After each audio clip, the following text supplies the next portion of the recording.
नमस्कार दोस्तों, मेरी आवाज़ें भी आपको ठीक से आ नहीं रही होगी क्योंकि माइक ठीक से काम नहीं कर रहा है और हवा इतनी तेज़ चल रही है कि सुनाई नहीं दे रहा है। आज मैं आपको पीछे दिखा रहा हूँ, ये जो रोड, पहले रोड दिखाना, ये जो रोड है ये है गंगोत्री की रोड। आजकल गंगोत्री के लिए बिल्कुल ट्रैफिक नहीं होता क्योंकि आजकल कपाट बंद होते हैं, लोग गंगोत्री आते नहीं, लेकिन अगर आप पीक सीजन में आएंगे बहुत ट्रैफिक होता है, बहुत टाइम लगता है।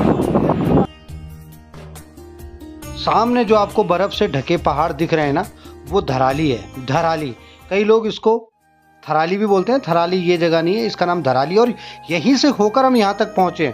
जो पहाड़ हैं उनके नीचे ही सड़क है जो कि हर्सिल घाटी में पहुँचाती है। हर्सिल न सिर्फ उत्तराखंड की ही सबसे अच्छी जगह है, बल्कि मुझे लगता है भारत में भी सबसे खूबसूरत जगहों में अग्रगण्य है, जो कि आपको नज़ारा दिखाई दे रहा होगा।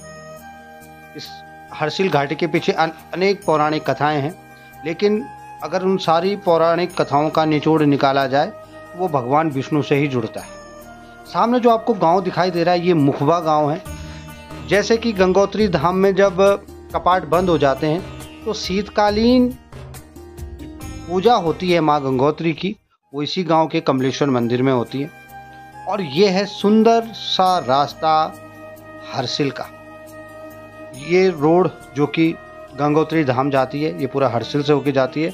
और पूरे देवदार के पेड़ हैं दोनों तरफ, बहुत सुंदर। और जब बर्फ़ पड़ी होती है ना इन पेड़ के ऊपर, तो बर्फ़ नीचे गिर रही होती है और नज़ारा बिल्कुल अलग होता है।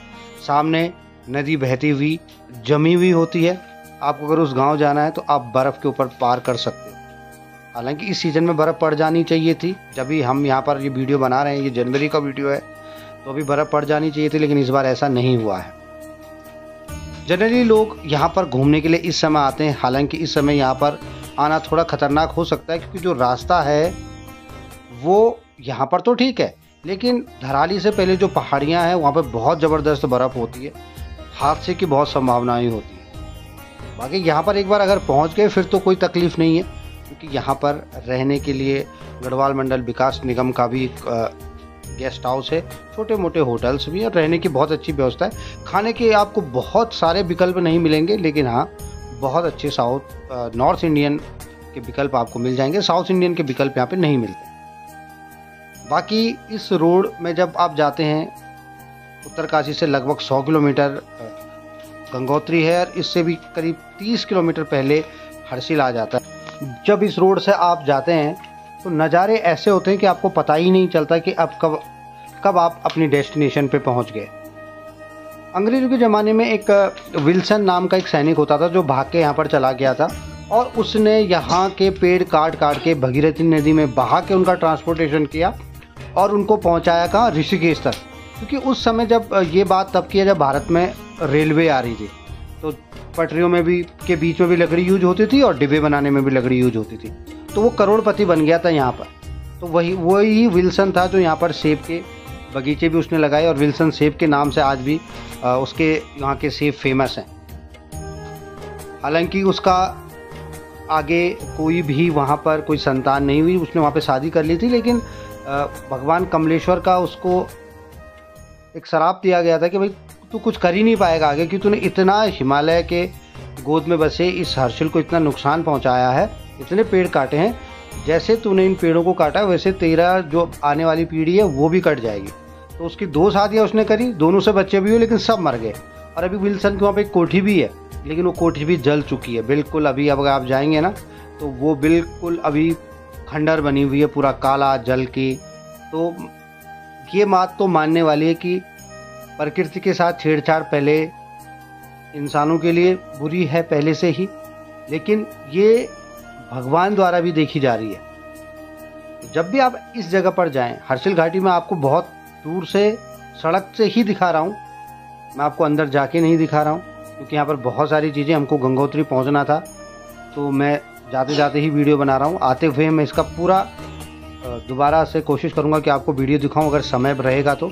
इससे पहले जब मैं हर्सिल आया था तो तब मैं ये कैप्चर नहीं कर पाया था वीडियोज़, और आपके लिए जो जानकारी इकट्ठी करनी थी वो नहीं कर पाया था।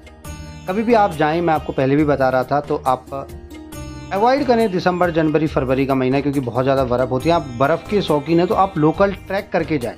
अपनी गाड़ी लेके ना जाएं। बाकी आप 8 महीने 9 महीने जा सकते हैं। यात्रा के दौरान बहुत भीड़ होती है। ये रोड जो बिल्कुल आपको खाली दिख रही है, बड़ी सुंदर दिख रही है, ये रोड आपको बिल्कुल भरी हुई नज़र आएगी। अगर आप यहाँ पर आना चाहते हैं तो आप ऑनलाइन बुक करके या कॉल करके भी आ सकते हैं। जो लोकल होटल हैं या रेस्टोरेंट हैं उनको, एक रूरल टेल्स के नाम से एक यूट्यूब चैनल है, हमारे मित्र हैं संदीप गुसाई जी, उनका, वहाँ पर उन्होंने काफ़ी होटल्स के नंबर शेयर किए हुए हैं और उनके जो रेट्स हैं वो भी बता रखे हैं, तो आप करके आ सकते हैं। और सबसे अच्छी बात है कि यहाँ के लोग बहुत ईमानदार होते हैं। आपको ये परेशान नहीं होना है कि कहीं मैं इस जर्नी के दौरान कहीं मेरे को लूटा तो नहीं जाएगा। बिल्कुल ऐसा आपके साथ नहीं होगा।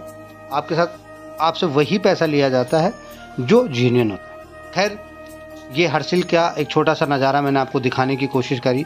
मैं उम्मीद करता हूँ कि आपको पसंद आया होगा। और मेरे पास जो बाकी वीडियोस मैंने हर्षिल के कैप्चर किए हुए हैं, जो मैंने नदी के किनारे, घाटी के, और जो वहाँ की खेती के वीडियो मैंने बना रखे, लोकल लोगों से मैंने पूछा, उसका वीडियो मैं आपको जल्दी दिखाऊंगा, क्योंकि उसको मर्ज करने में थोड़ा सा मुझे टाइम लगेगा। उसमें आपको सारी और जानकारी हर्षिल के बारे में मिल जाएगी।